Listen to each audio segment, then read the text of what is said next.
What do you do when the most powerful nation on earth runs out of money? When banks are collapsing like dominoes and the government itself is about to default? In the early 20th century, there was no Federal Reserve, no emergency protocols, no safety net. There was just one man. His name was J.P. Morgan, and twice in his lifetime he personally saved the American economy from complete collapse. This is the story of how a single private citizen became more powerful than the United States government itself. Let's start with 1895. Picture this. The United States Treasury is bleeding gold. Every day, more and more people are exchanging their paper dollars for gold coins, draining the nation's reserves. Why? Because they don't trust the dollar anymore. The country had been in a depression since 1893. Unemployment was over 20%, and people were terrified their money would become worthless. President Grover Cleveland watched in horror as the Treasury's gold reserves dropped below $100 million, then below $70 million, then below $50 million. This wasn't just embarrassing. Under the gold standard, if the Treasury ran out of gold, the United States would effectively go bankrupt. The government would default on its debts. The dollar would collapse. Economic chaos would spread globally. Cleveland tried everything. He issued government bonds to raise money, but nobody wanted to buy them. Why would you lend money to a government that might not be able to pay you back? The Treasury was trapped in a death spiral. The more desperate they looked, the faster people demanded gold and the faster the reserves vanished. By February 1895, the Treasury was down to just $41 million in gold.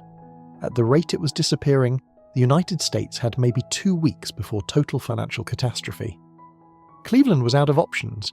He had to do something no president wants to do. He had to go hat in hand to Wall Street and ask for help.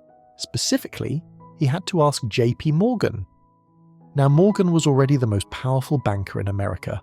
He'd made his fortune reorganizing railroads, creating monopolies, and consolidating industries. He was known for his intimidating presence, his piercing eyes, and his absolute confidence.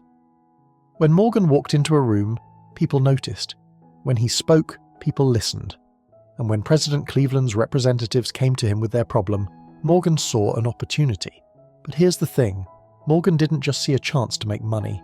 He genuinely believed in the stability of the American financial system. He was a patriot in his own way. He also understood that if America collapsed, his own fortune would be worthless. So he proposed a deal. Morgan would form a syndicate with other bankers, and together they would supply the Treasury with 3.5 million ounces of gold, worth about $65 million. In exchange, the syndicate would receive government bonds they could sell for a profit. But there was a catch, and this is crucial. Morgan personally guaranteed that the gold would not immediately flow back out of the Treasury. He promised to use his influence to stop the panic, to convince people to keep their dollars instead of demanding gold. How could one man make such a promise? Because Morgan controlled so much of the financial system that he could essentially dictate terms to other banks and wealthy investors. If Morgan said the crisis was over, people believed him. His word carried more weight than the president's. The deal went through. Morgan delivered the gold, and just as he promised, the bleeding stopped. Confidence returned. The United States was saved from default. But the whole episode revealed something shocking. A private banker had more power to save the country than the elected government. The public was furious. How dare Morgan profit from America's crisis? How dare the president sell out to Wall Street? Morgan became a symbol of everything people hated about the wealthy elite. But love him or hate him, nobody could deny the truth. Without Morgan, the United States would have gone bankrupt. Now, you might think that would be enough for one lifetime. Saving your country once should be plenty. But 12 years later, Morgan would have to do it all over again. And this time, the stakes were even higher.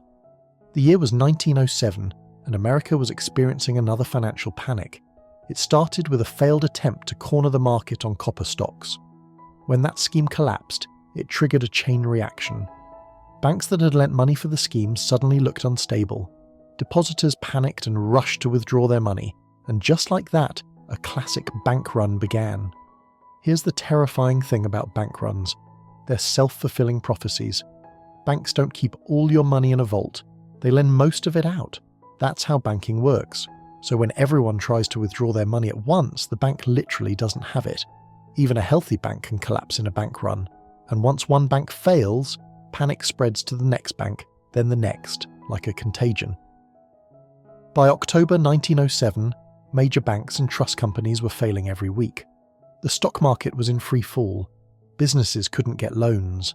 Factories were shutting down. The entire American economy was seizing up, and once again, the government was helpless.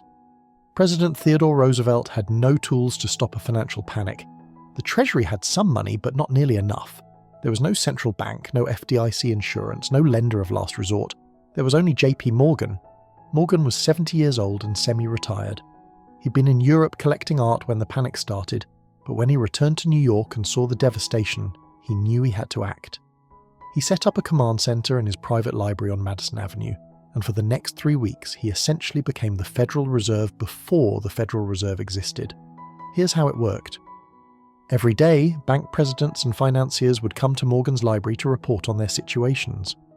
Morgan would assess which banks were fundamentally sound but just short on cash, and which ones were actually insolvent and should be allowed to fail. For the sound banks, he would organize emergency loans from his own resources and from other wealthy bankers he pressured to contribute. But the crisis reached its peak on Saturday, November the 2nd. The New York Stock Exchange was about to collapse.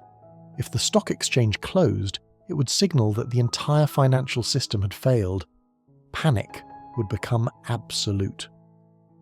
Morgan learned that the exchange needed $25 million immediately just to stay open until the closing bell.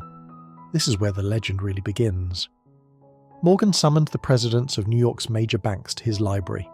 He told them the stock exchange needed $25 million in the next 10 minutes, or the exchange would close and the economy would collapse.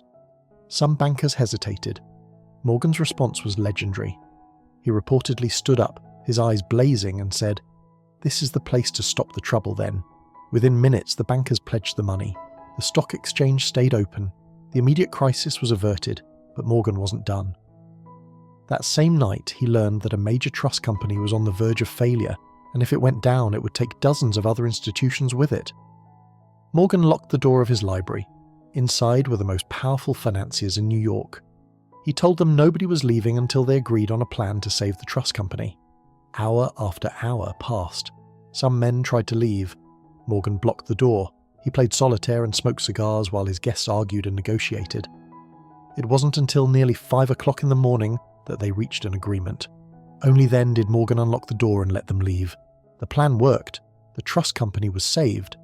The panic gradually subsided. Once again, J.P. Morgan had personally rescued the American financial system, and once again, he'd done what the government could not. But this time, the lesson was crystal clear. America could not rely on the goodwill of one elderly banker to save the economy. What if Morgan had been unable to act? What if he'd died during the crisis? What if he'd simply refused to help? The vulnerability was obvious and terrifying. This is why, just 6 years later, Congress created the Federal Reserve System.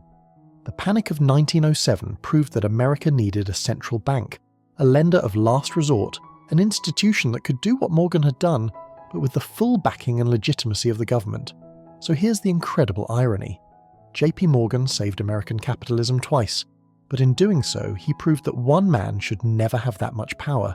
His success was the very argument for why the system needed a change. Today, when the Federal Reserve steps in during a financial crisis, when the government bails out banks or stabilizes markets, we're watching the institutional version of what J.P. Morgan did in 1895 and 1907. We've replaced the man with the system. And whether you think that's progress or not, one thing is undeniable. We've never seen anyone with that kind of individual financial power again. J.P. Morgan died in 1913, just months before the Federal Reserve was officially established. He lived long enough to save America twice, but not long enough to see the world where such dramatic individual intervention would never again be necessary. His legacy is complicated. He was greedy. He was ruthless. He concentrated enormous power in his own hands. But when his country was on the brink of collapse, twice, he stepped up and did what no one else could. The man who saved America twice also proved why America needed saving from men like him.